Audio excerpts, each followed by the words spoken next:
Pode ficar bem melhor. Tá ótimo aqui já. Vamos lá, galera, boa noite aqui. Estamos aqui na entrevista com o professor Oca. Vamos começar a segunda parte. Queria o outro tema. Vou puxar ele aqui. Vamos lá, cadê ele?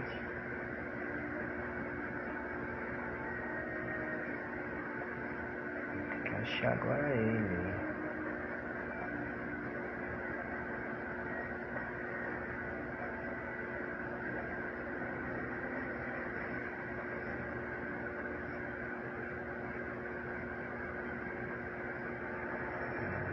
Não, aqui.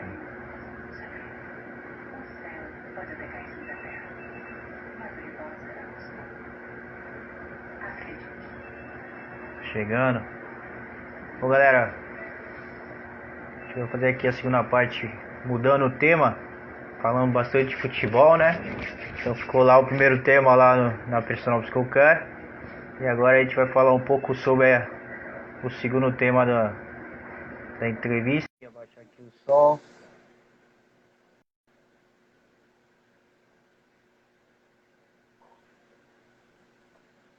Opa, professor. Tá me ouvindo? Oi, Diogo. Opa. Tô ouvindo. Vamos lá fazer agora o segundo tema aqui. A gente falou bastante de futebol, tem algumas perguntas lá, mas depois a gente faz outra live de perguntas e respostas, que nem eu fiz com a tua filha. E a gente termina aquelas perguntas bom. lá, né? Senão, você vai ficar só no futebol.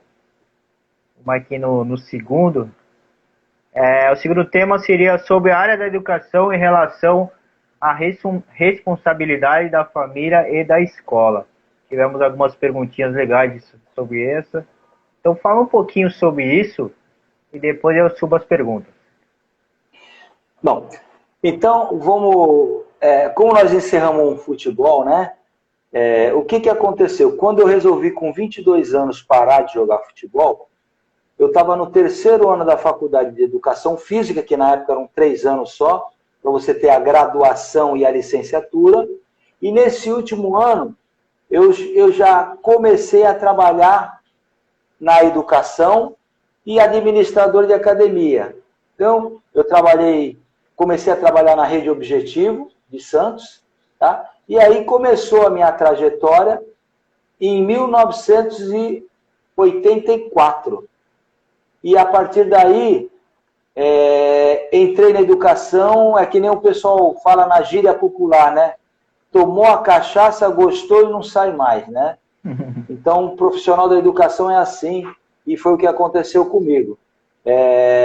Acabei ingressando, quando eu parei de jogar futebol, na educação, e na educação fiquei, e aí começamos a desenvolver uma série de trabalhos, pensando nessa questão de como um professor, ele pode, e uma instituição pode ajudar no desenvolvimento de um aluno ao longo da sua trajetória, no primeiro caso, na escola básica, né? Depois é que eu fui para o ensino superior também, trabalhei por 13 anos no ensino superior, uma faculdade de Educação Física lá na FEFESP, na Unisanta, trabalhei em outras 2 faculdades, na faculdade de Turismo.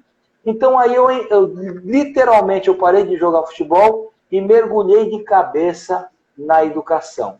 E aí começamos a entender uma série de coisas e processos de evolução ao longo do tempo, de sistemas e tudo mais, inclusive de como nós poderíamos estar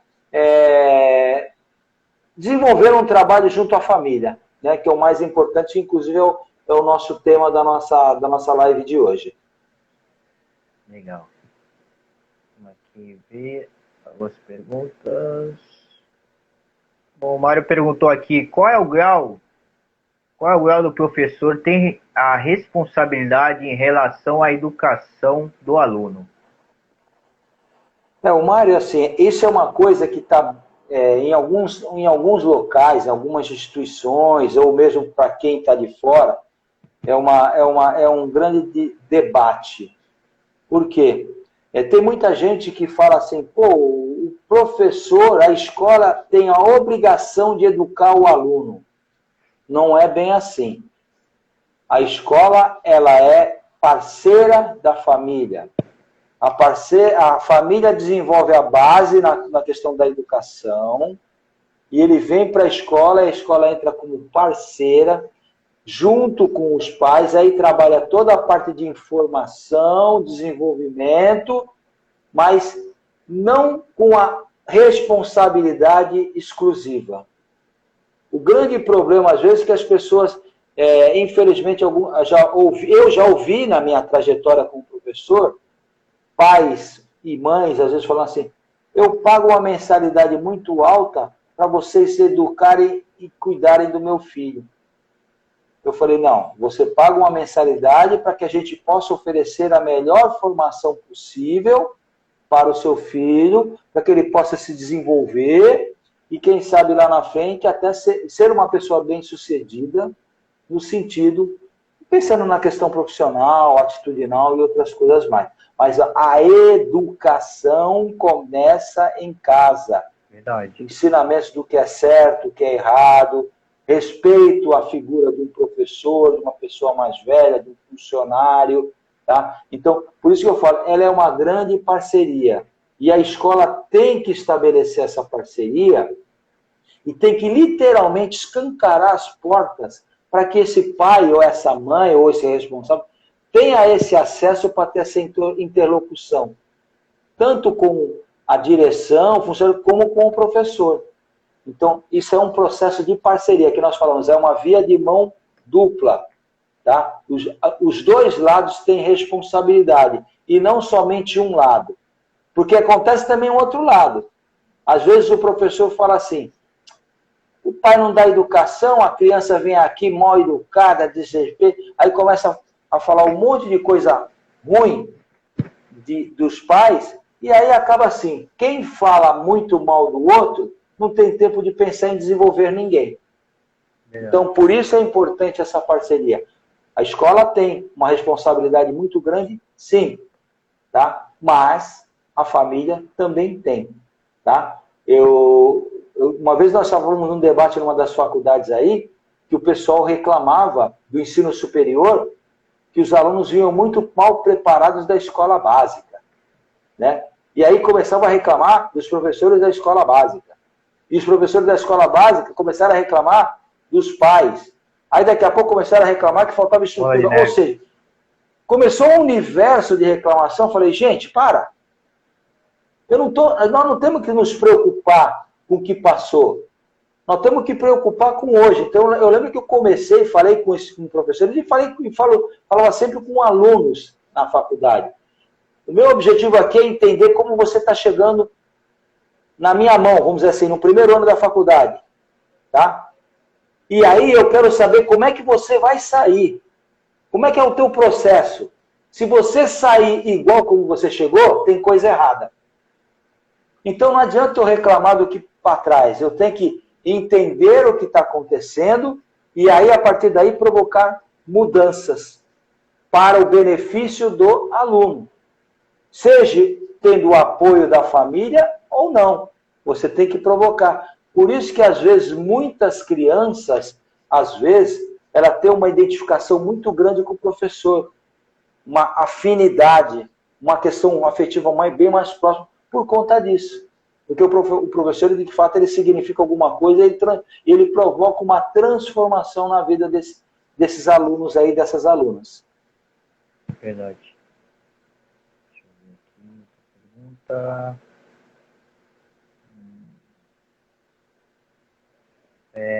O Diego perguntou, ainda hoje o professor é formador de opinião? O professor tem uma grande responsabilidade. O maior problema que eu vejo na questão do professor é que você não pode, literalmente, às vezes, eu não sei se a pergunta dele foi direcionada assim, você vai formar a opinião do aluno e ele vai literalmente retransmitir aquilo que você acredita. Aí isso é um erro. Quando eu falo em formação, o professor, como nós falamos na outra live, você abre o leque de possibilidades para a criança, o aluno. Tá? Você não pode fechar. Ou seja, o aluno ele precisa tomar consciência e entender o universo que ele está vivendo. Olha, nesse seu universo acontece isso, isso e isso. Essa atitude que você tomou, será que é a atitude mais correta? Ah, é, professor, mas por quê? Aí ele vai desenvolver. Então, essa tomada dessa consciência por parte do aluno parte da interferência no sentido do professor mostrar os caminhos, mostrar as possibilidades. E aí sim você é uma pessoa que vai interferir e vai ajudar nessa formação, né? A educação tem esse lado. Por isso que muito se fala, por exemplo, no Brasil, o povo brasileiro ele não é mal formado, por isso que ele não vota direito. Por isso que o Brasil está nessa situação, porque tem maus políticos. Mas por quê? Porque de repente virou uma radicalização. Partido A, partido B, partido C, virou aquela coisa. E o que acontece? A pessoa não tem um poder de entender essa dinâmica. O que está acontecendo no país? Por que, por exemplo, com todo respeito, não estou aqui criticando, por que o nosso governador do estado, o ano passado, decretou um feriado de 9 dias, né, na pandemia, e agora ele tirou o feriado do carnaval? Então, entender o que está acontecendo. Não é falar que ele está errado ou que ele está certo. Por que está acontecendo isso? Por que as atitudes são tomadas? Ou seja, você abre o leque de possibilidade para esse aluno poder entender, para poder, aí sim, começar a tomar as decisões. E aí você vira uma referência para o seu aluno, tá? Nesse processo. Então, o professor forma assim, mas ele não pode, de repente, formar de uma maneira que se tenha um único tipo de visão. Você pode mostrar para ele, falar, olha, eu acredito nessa, eu tenho essa visão e eu acredito nisso, mas tem esse caminho, e aí você vai entender, vai estudar, vai analisar para você ver o caminho. Na faculdade, eu falava muito também para os alunos assim, falei, gente, vocês se deem a oportunidade de assistir todas as aulas de todos os professores, porque você vai ter uma certeza, sempre. Pode ser a pior aula ou a melhor aula. A pior aula, você vai ter a certeza que esse modelo você não vai seguir. E a melhor aula, você fala, pô, esse é o caminho certo. E às vezes você tem o meio certo, aquele professor que tem alguns momentos que caminham para um lado legal e o outro não. Então, se dê essa oportunidade de experiência para vivenciar tudo isso, conhecer tudo isso, até para que você possa se formar a sua personalidade profissional. Isso acontece lá na escola básica. Nós começamos a trabalhar lá. Como é que uma criança vai saber qual é a melhor faculdade, qual é a melhor profissão que ele vai seguir?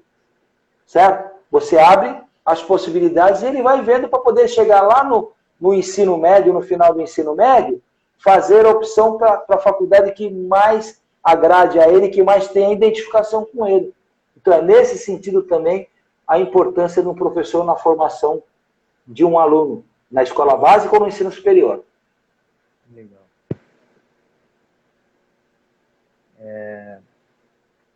Samantha perguntou aqui, uma escola americana ou de outros países, a nossa escola poderia ter essa mesma formação, ser uma formadora para grandes atletas com incentivos e 100% de bolsa? No Santa tem, mas em outras escolas tem isso também?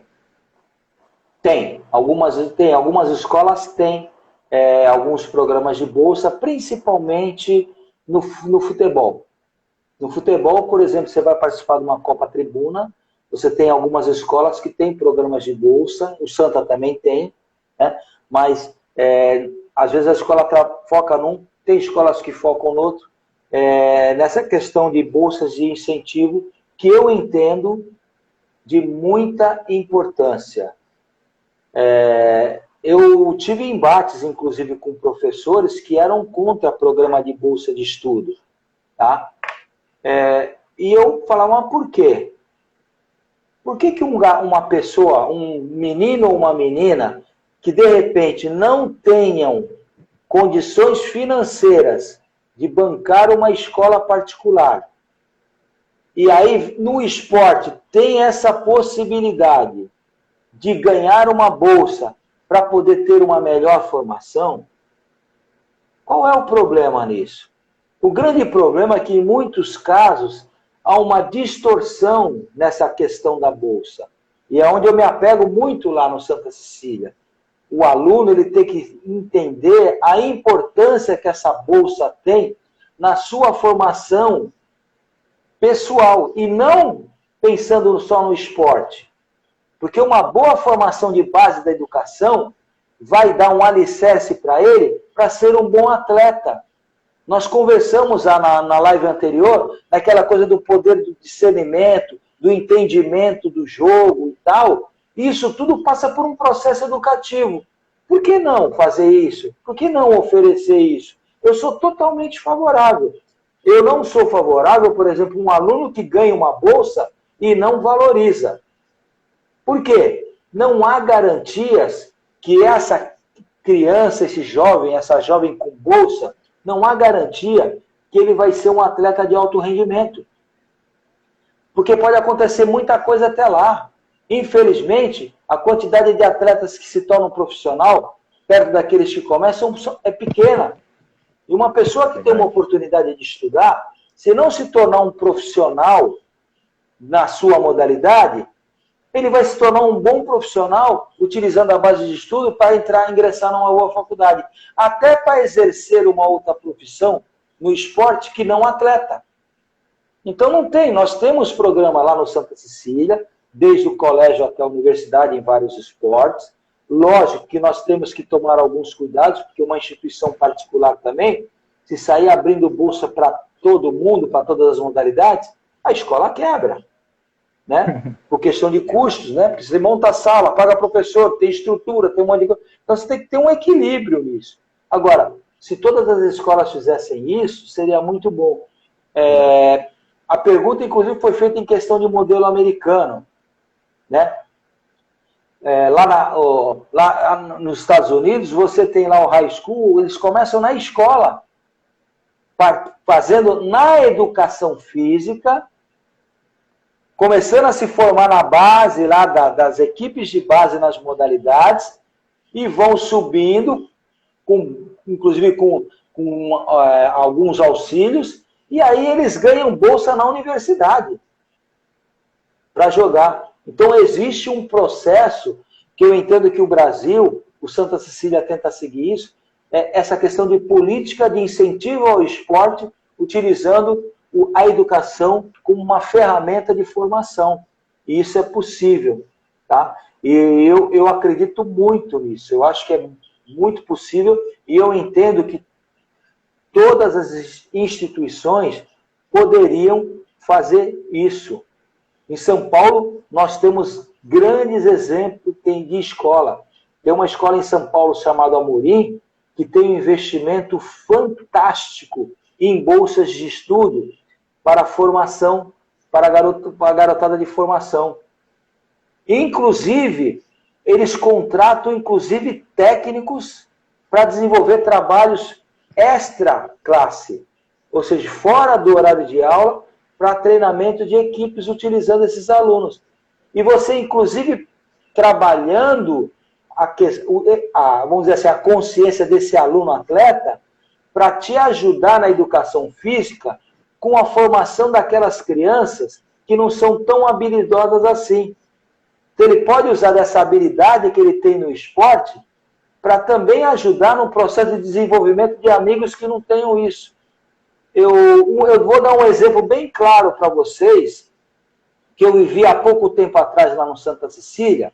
Nós fomos até campeão sul-americano de futsal, campeão estadual brasileiro, sul-americano, e o nosso time tinha Rodrigo, que está no Real Madrid, Lucas Lourenço está no profissional hoje do Santos, Caio Jorge no profissional do Santos, só para vocês terem uma ideia. E esses garotos, eles estavam na escola com bolsa de estudos, meninos fantásticos, E eles criaram um ambiente tão bom na sua classe, eles tinham algumas dificuldades em algumas matérias, e aí os amigos e as amigas sentavam e ensinavam. Às vezes o colega ensina, às vezes, melhor até que um professor, por causa da sua linguagem. Verdade. Eles ensinavam, os Rodrigo, esse pessoal. E o Rodrigo, esse pessoal, na parte de atividade física, de movimento, de esporte que tinham facilidade, eles faziam a contrapartida, então virava uma troca. E o professor intermediando tudo isso. Entende? Então, eu entendo que o atleta, na escola com estímulo de bolsa, sendo bem preparado, tendo uma boa identificação do negócio, entendendo esse processo, ele só agrega positivamente. Legal.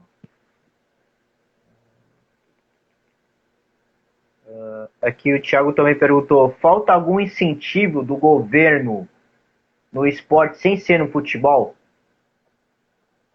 O governo, lógico, poderia ter mais, mas o governo eles têm políticas e leis que você consegue captar recurso federal, estadual e municipal para desenvolvimento de projetos esportivos, até projetos sociais, projetos de base. O que acontece às vezes?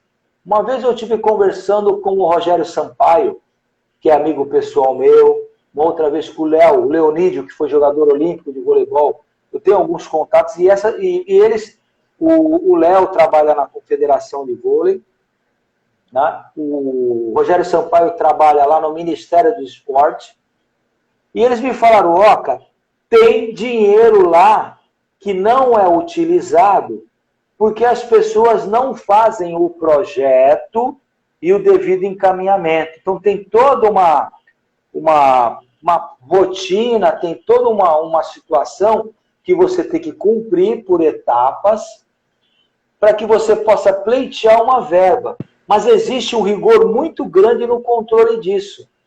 Então você tem que fazer o projeto, pleitear, isso vai para lá, é feita uma análise, aí há ajustes, muitas coisas acontecem, aí você consegue, você recebe, aí você tem esse investimento, que aí você tem que buscar os parceiros, porque essas leis são leis de incentivo fiscal, de imposto de renda, de tributos de uma forma geral. Então você tem a concessão do governo, e aí você vai bater na porta das empresas para poder atrair esse investimento, e aí depois você tem que fazer uma prestação de contas rigorosa, inclusive em centavos.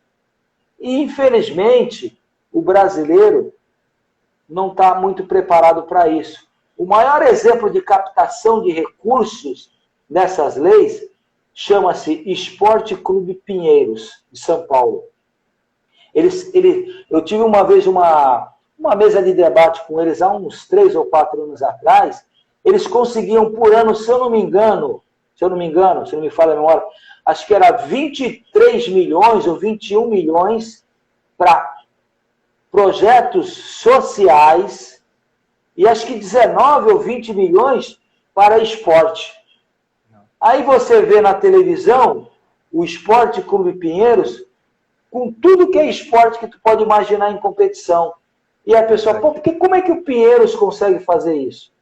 Porque o Pinheiros tem equipes lá, tem advogados que são especialistas nessa questão de projetos e lei, que captam o recurso para o Pinheiros, e o Pinheiros é um clube de alta sociedade, então tem muitos empresários que são sócios do Pinheiros. Então eles aproveitam esses sócios empresários e captam do próprio empresário, porque o empresário ele não perde nada. Pelo contrário, ele ganha. Porque ele deixa de pagar um tributo para o governo e esse dinheiro ele é revertido para um projeto social, para uma equipe que vai dar uma visibilidade na marca dele. Ele vai sair ganhando. Qual é a empresa que não quer fazer isso? Eu prefiro não dar o dinheiro para o imposto lá, que é um percentual, tá? Tem um percentual, se não me engano, de 20%, dependendo da situação, esse é em federal e tudo mais. E você deixa de dar esse dinheiro no governo e esse dinheiro te agrega em exposição positiva da marca. Aqui em Santos nós temos o Promify, que recebe projetos na cidade que dão abatimentos de imposto, IPTU e tal. E esse valor, até o ano retrasado, que inclusive eu fazia parte do Conselho Municipal do Esporte, gerava em torno de 70 mil reais, que você conseguia captar para poder investir em esporte, em base, para poder investir em social, mas tinha que ser alguma coisa que atraísse a sociedade para isso, para a terceira idade. Tem leis municipais, estaduais e federais. Algumas pessoas não têm o conhecimento e as outras não conhecem muito bem essa tramitação. Então, por isso, muito dinheiro, como o Rogério Sampaio me falou, e uma vez o Léo falou, eles são disponibilizados, está lá, o dinheiro está lá. O que precisa é ter o projeto para poder ter autorização para você captar esses recursos com as empresas. Tá? Então, precisamos evoluir também muito nisso. Eu digo precisamos porque eu me coloco nisso. O Santa Cecília, se eu não me engano, agora, junto com a professora Rosa, parece que conseguiu, com 3 projetos, trazer parcerias para o esporte lá do Santa. Tá? Então, você tem que estar envolvido nisso. Às vezes também o problema, que nem no meu caso, eu não sou uma pessoa integrada de corpo e alma nisso, que a mim eu tenho muitas atribuições e me falta, por exemplo, um pouco de tempo de pensar nessa questão de gestão para desenvolvimento de projeto, para poder angariar essas verbas que existem aí para poder trazer recursos. Tá? Mas você tem que ter, porque assim, quando você faz isso, você tem que ter muito bem detalhado, inclusive com contador. Então você tem que ter uma estrutura muito legal, advogados que possam fazer esse processo para poder dar andamento nisso. Mas existem, eu entendo que também tem que melhorar, mas isso só vai melhorar a partir do momento que nós começarmos a esgotar aquilo que é destinado de recursos para esporte e para a atividade social. Nessa questão social, eventos sociais, coisas sociais. Quando nós conseguirmos buscar todo esse recurso, olha, não tem mais. Aí vai ser o momento de você apertar um deputado federal, um deputado estadual, um vereador, para poder o quê? Aumentar essas verbas. Alguns colegas aqui em Santos já conhecem alguns caminhos. Por exemplo, existe verba parlamentar para o esporte. Verba parlamentar é desde o vereador até o deputado lá. Então, por exemplo, eu conheço colegas aqui em Santos que já têm um caminho para chegar no vereador para poder conseguir uma verba parlamentar para poder, por exemplo, custear uma equipe de uma determinada modalidade. Então, ele tem uma série de verbas e ele consegue, com um vereador, um deputado, um parlamentar, essas verbas aí do parlamentar e trazem para o esporte. Tá certo? Teve no ano de 2020, teve uma redução na prefeitura da verba para o esporte de rendimento. E a saída que alguns encontraram foi essa. Então, diminuiu o dinheiro da Fundação Pro Esporte, mas eles tinham um custo, e esse custo eles tinham que sanear de alguma forma. E uma das formas, além desses projetos governamentais, foi correr com o vereador e desenvolver e conseguir essas verbas aí. Então, existem caminhos. É que as pessoas têm que estar, que estão envolvidas com esporte, com projetos sociais, têm que estar bem antenadas nisso e procurar entender mais como que funciona. Legal.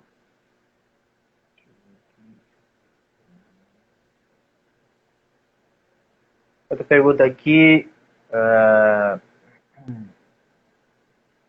do Rodrigo. Que tipo de profissional pode fazer essa ligação entre a família e a escola para futuros atletas? Pensando em atleta, família e escola, veja bem, primeira coisa, quando essa criança, não sei se no caso ela está na escola, né? O que acontece? Você tem todo um processo, e esse processo ele começa, por exemplo, a partir das direções, vamos dizer assim, de uma modalidade. Vou dar um exemplo no Santa Cecília. Nós temos uma relação muito estreita com a direção do Santos Futebol Clube já há anos, desde 96, de 2006, quando eu assumi a escola. A partir daí, dessa relação com a direção do clube, eu trouxe, por exemplo, técnicos, e esses técnicos começaram a desenvolver um trabalho de captação de atletas para trazer para a escola. Então, via de regra, funciona assim. Isso pode acontecer com qualquer modalidade. Feito isso, a criança vem para a escola, aí é o momento de você, na escola, trazer, além do aluno, trazer a família.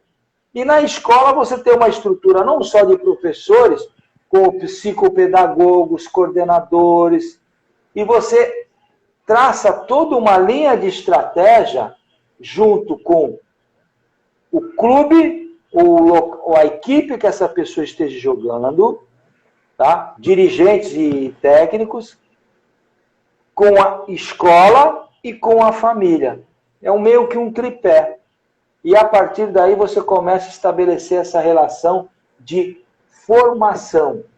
Entendi. Tá? Então isso é importante. Porque o que acontece muito em algumas escolas é assim. O meu filho é muito bom no voleibol. Aí o professor de educação física vai lá e pega e convida e fala com os pais, quer estudar na minha escola? Eu arrumo 50%, eu arrumo 100% de bolsa. E leva. Mas leva só com a finalidade de esporte, de jogar. Por quê? Se eles jogarem pela escola e forem campeões, vai dar uma visibilidade para a escola, vai dar uma visibilidade para mim, professor, né? E o que acontece? E o aluno? E a formação dele? Né? E a família? Nossa, quantos embates eu tive com família que eu falei, olha, aqui chama-se Colégio Santa Cecília. Não é Santos Futebol Clube, não é nada disso. Aqui ele é um aluno. E esse aluno vem para cá para receber formação. Então, se você está trazendo o seu filho aqui para ele ser a estrela do colégio no futebol, para ganhar títulos e só isso, então ele não serve para o Santa Cecília. O aluno para o Santa Cecília tem que ser aquele que entende todo essas possibilidades. Essa questão dele vir jogar pela escola assim, que é legal, tentar buscar título, que é legal, mas buscar a sua formação. Eu já tive situações, por exemplo, de aluno de pai de aluno vir falar e falar assim, o meu filho vem aqui para jogar, vocês têm que dar nota, vocês não podem dar falta, vocês não podem... Falei, para. Nós tivemos um exemplo na geração Neymar. Neymar não foi aluno do Santa Cecília. Eu conheci o Neymar fora, conheci o pai do Neymar. Mas teve um outro jogador, chamado Jean Xera, que eu tive... Era uma grande promessa para o futebol e que não deu em nada, porque o pai dele tinha uma visão totalmente distorcida da formação dele, tanto na escola como no clube. E ele atrapalhou sensivelmente a formação dele. Eu tive muitos embates com ele nesse sentido. Ele é uma criança, ele precisa se desenvolver, ele está aqui na escola para aprender a se relacionar com os colegas, com os amigos e com as amigas da classe. Ele tem que estar aqui para poder ter um entendimento de toda a proposta pedagógica da escola, para ele poder ter um bom caminho, até para que ele chegue profissional, que ele tenha, como eu falei anteriormente, uma boa visão na questão do jogo, e na hora de terminar o jogo, não chegar lá e falar, nós vai, nós fica, né? Ter uma boa desenvoltura numa entrevista. E O pai dele nunca entendeu isso. Era uma disputa que assim, o meu filho é o melhor e ele tem que ter um tratamento diferencial na escola. Eu falava, aqui não. Uma vez, para vocês terem uma ideia, numa Copa Tribuna, o pai dele não aceitou que ele fosse substituído na quadra. Nossa. Eu nunca me esqueço. Nós temos uma proposta no Santa Cecília, nessas Copas. Vamos supor, nós estamos jogando com uma escola, digamos assim, no nível mais baixo tecnicamente que o nosso. Então, qual é a ordem? Vamos jogar. Abriu vantagem na gíria do esporte. Roda todo mundo, coloca todo mundo para jogar, para poder todo mundo vivenciar. Quando a coisa afunilar, chegar numa semifinal, numa final que é mais... Aí você começa a desenvolver uma proposta diferente. Mas nas fases iniciais, deixa todo mundo jogar. O técnico tirou para fazer essas substituições. E ele falou, não, eu não aceito que o meu filho seja substituído, ele não pode sair. Eu falei, se você manda no Santos assim, aqui você não manda. E eu mandei entregar o uniforme e falei, teu filho não joga mais aqui. Ele vai estudar até o final do ano no Santa Cecília, porque nós demos uma bolsa para ele e ele merece, que ele é um menino bom. Mas assim não. Então, depois ele acabou voltando, jogando e tal. Mas assim, são situações que acontecem. Porque tem muito, por exemplo, tem muito garoto, muito atletinha de 11, 12, 13 anos que já assinou contrato com a Nike, com a Umbro. Verdade. E o pai acha que é profissional, profissa, que eles falam. Né? E aí acho que o garoto... Gente, aqui não. Na escola não. Na escola ele é igual aos outros. Eu não admito lá duas coisas. Primeiro, que esse garoto jogador, o pai acha que ele é o melhor, ele tem que ser tratado diferencialmente. E também não aceito que um pai de um aluno que paga a mensalidade queira cobrar daquele que é bolsista. Falei, gente, a partir do momento que ele pisou aqui na escola, ele é aluno. Pagante ou não, ele é aluno. Ele merece o nosso respeito, ele merece o nosso empenho para oferecer o melhor possível, independente de pagar ou não pagar. Então, infelizmente, por falta de uma mentalidade, nós vivemos muito esses conflitos da família na escola. Por isso é importante essa questão da família acompanhar o desenvolvimento da criança, seja ele atleta ou não na escola. Legal.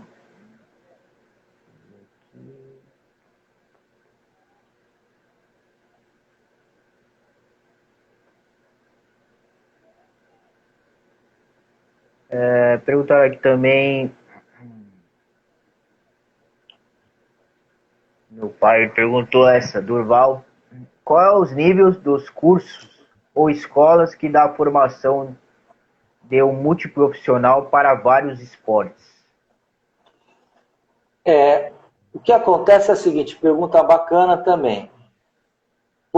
Quando você estuda essa questão da criança, da formação, do crescimento e por aí tanto, o desenvolvimento, a aprendizagem motora, diz que nessa fase de desenvolvimento, na sua fase inicial, ele tem que ter a possibilidade de ter maiores vivências possíveis na questão de experiência corporal, para desenvolver as questões das habilidades, de todas as modalidades.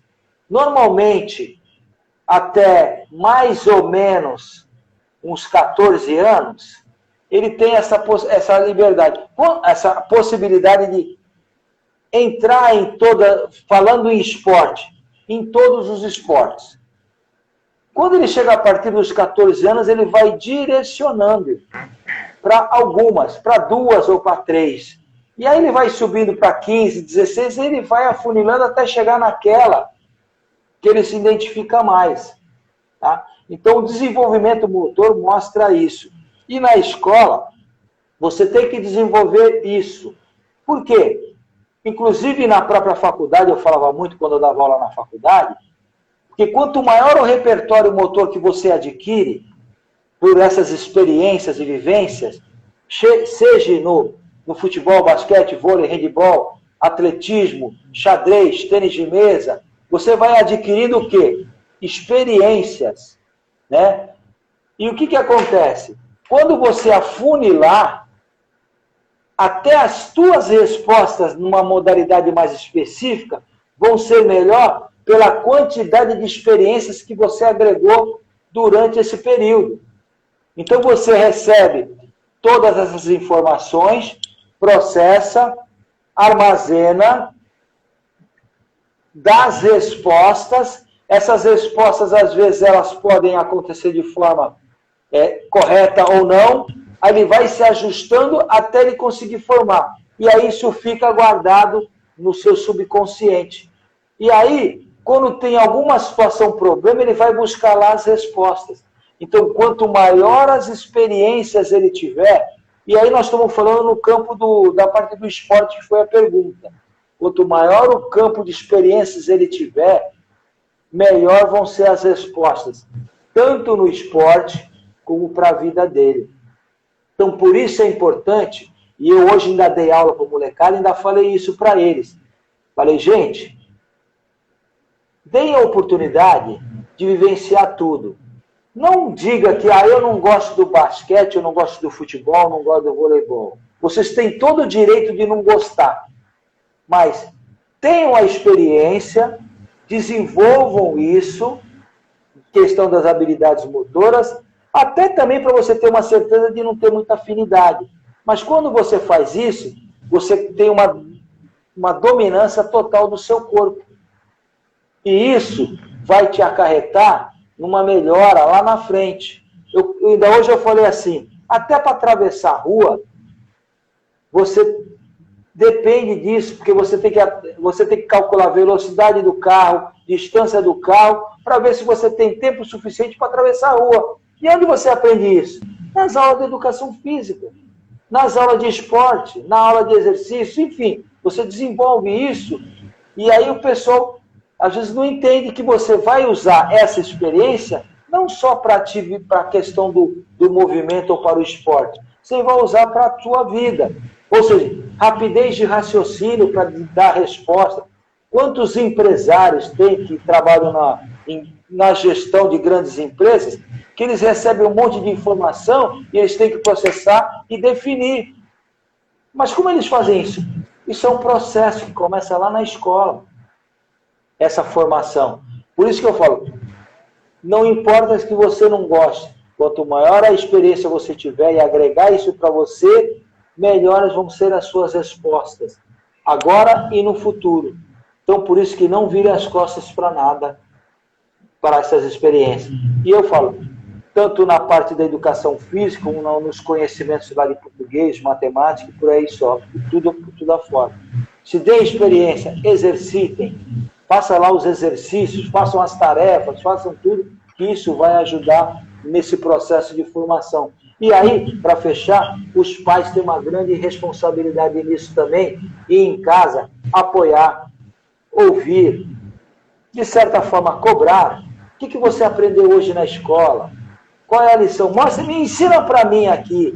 Aí a criança em casa vai lá ensinar, pô, pai, eu fui lá na educação física e aprendi a fazer a bandeja no basquete. Ah, que legal, filho, como é que é? Aí assim, assim, assim. Às vezes a criança até ensina o pai, mas de uma forma que o pai dá essa abertura, ele ensina o pai ou o pai já sabe, a criança aprende mais, porque ele praticou, ele contou lá em casa. Quando tem que fazer um exercício, às vezes o pai senta, pô, mostra para mim esse exercício aqui. Aí a criança vai lá e faz o exercício, ó, pai, isso aqui, isso aqui, isso aqui. O que acontece? Às vezes o pai aprende, ou às vezes o pai sabe, mas isso aí ajuda a criança no seu desenvolvimento de aprendizado. Parece simples, não é tão simples assim, mas eu acho que tem que haver essa questão da família. Por isso que eu falo, é importantíssimo o processo da família com a escola, para poder trabalhar esse desenvolvimento. Verdade. Professor, então encerramos aqui as perguntas da educação. As outras perguntas são bem parecidas também, mas como o tempo já também está acabando.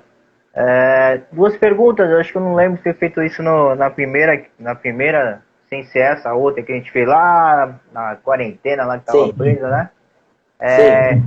Qual é a que você acha que é a sua parte, seu ponto mais forte como professor, ou pode ser a parte pessoal, E qual é a parte mais fraca, assim, que você tem dificuldade, tanto nas aulas ou na sua parte pessoal? Por exemplo, o ponto mais forte é assim, eu tenho uma paciência danada de lidar com criança.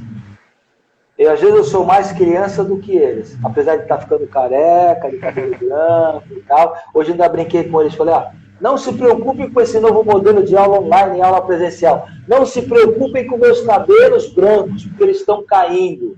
Né? Então eu tenho essa facilidade de ter uma boa relação, uma boa interlocução com os alunos. Né?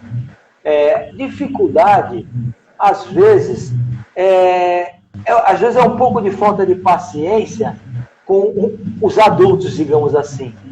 Às vezes os adultos pais, às vezes os próprios adultos da própria escola.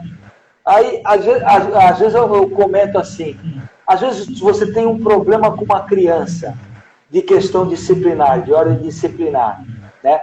Aí eu sempre digo assim, para você entender o que está acontecendo com a criança, com o menino ou com a menina nessa questão de rebeldia, de disciplina, muitas vezes basta você chamar o responsável por ele, que aí você vai entender. Aí você entende qual a referência que ele teve para ele poder chegar na escola e fazer aquilo. E às vezes eu não tenho muita paciência com isso. Eu converso e tal, mas tem uma determinada hora. Eu cheguei uma vez e falei com o pai. Falei, olha pai, vou falar uma coisa, porque a criança estava com uma série de problemas que a gente entendia que vinha de casa. E isso me preocupava para o futuro dele.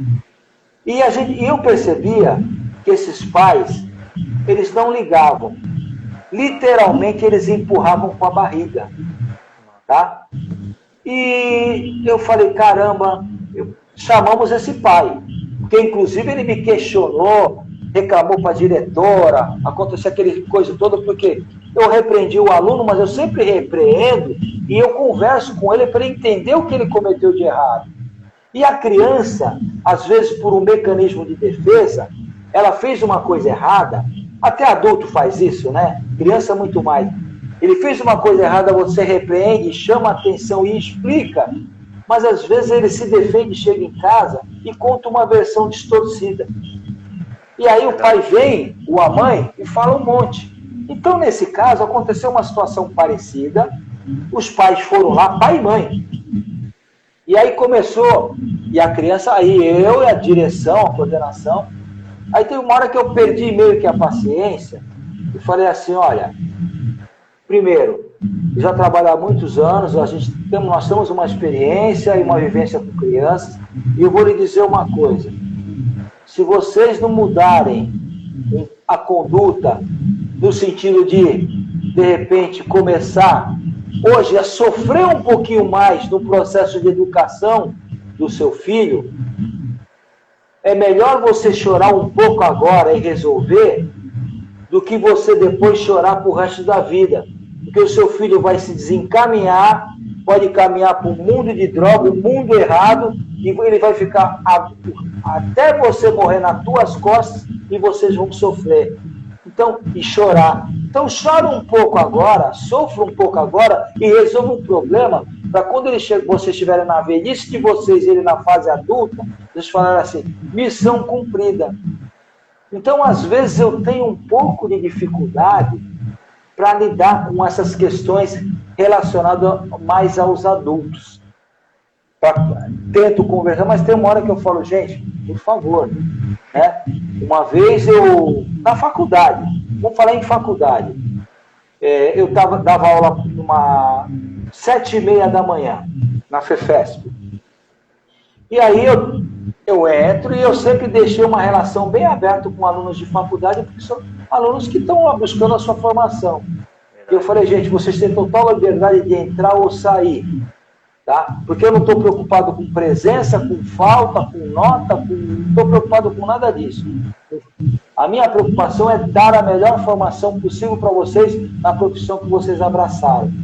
Então, se vocês tiverem problema e chegar atrasado, não precisa bater na porta, pedir licença, entre em silêncio, senta lá. Se de repente no meio da aula tiver alguma coisa que vocês querem sair, saiam em silêncio E tinha um rapaz bem fortão, que ele chegava toda a aula atrasado e chegava fazendo uma baderna. Então você está em pleno exercício do teu conteúdo com os alunos e os alunos perceberam que não estavam gostando. E chegou um determinado momento, eu falei, gente, ainda falei assim, ó, quem vai reprovar vocês não sou eu, é o mercado, prestem atenção e tal, e eu falava. Mas chegou um dia que eu também não estava num dia muito bom, porque nós somos seres humanos, né? Ele chegou fazendo isso, aí eu falei, olha, pode sair. O que é, professor? Não, eu falei, pode sair. Hoje você não vai assistir aula. O que é aquela coisa? Está embaçando aquela coisa do... Eu falei, não, você não entendeu o que eu falei. Então, já que você não entendeu, você não vai entrar. Pô, tá pensando o quê? Eu falei, olha aqui. Aí eu perdi a paciência, assim. Eu falei, ó, meu... o negócio é o seguinte, aqui eu sou um professor e você é um aluno. Então, você tem que entender que eu tenho uma responsabilidade aqui e você tem outra. E eu não quero você aqui dentro. Agora, se você não entender isso, lá na rua, eu sou um sujeito como outro qualquer. O que é, professor? Você está me chamando para briga? Eu falei, entenda como quiser. Então, naquele momento, como eu falei, eu perdi um pouco a calma e acabei tomando uma atitude dessa. Ele acabou saindo, depois eu fui conversar com o diretor da faculdade, o saudoso professor Nobre, que expliquei a situação, mas aí depois o que aconteceu? Num dia eu encontrei com ele fora, eu falei, vamos conversar? Aí conversamos, ele se tornou depois um grande amigo, ele entendeu. Talvez até então ele não tinha entendido, mas eu tenho essa dificuldade, por exemplo, às vezes, principalmente com pessoas mais adultas. Com criança, a gente já tem uma paciência maior. Então, mais ou menos isso. Tá certo. Bom, galera, essa foi a entrevista com o professor Oca. Muito obrigado quem ficou até agora, esperando aí até as 11 horas praticamente. A gente fez o primeiro tema lá na outro perfil do Personal Psicocare, logo vai estar lá no YouTube. E aqui também, finalizando essa daí. As outras perguntas que a gente não terminou lá no futebol, depois a gente faz umas perguntas e respostas outro dia que a gente marca, né, professor? E terminamos essa daí, para o pessoal não ficar sem resposta, tá bom? Muito obrigado, então, professor. Tenha uma boa noite. Boa noite a todos, obrigado e até a próxima. Valeu.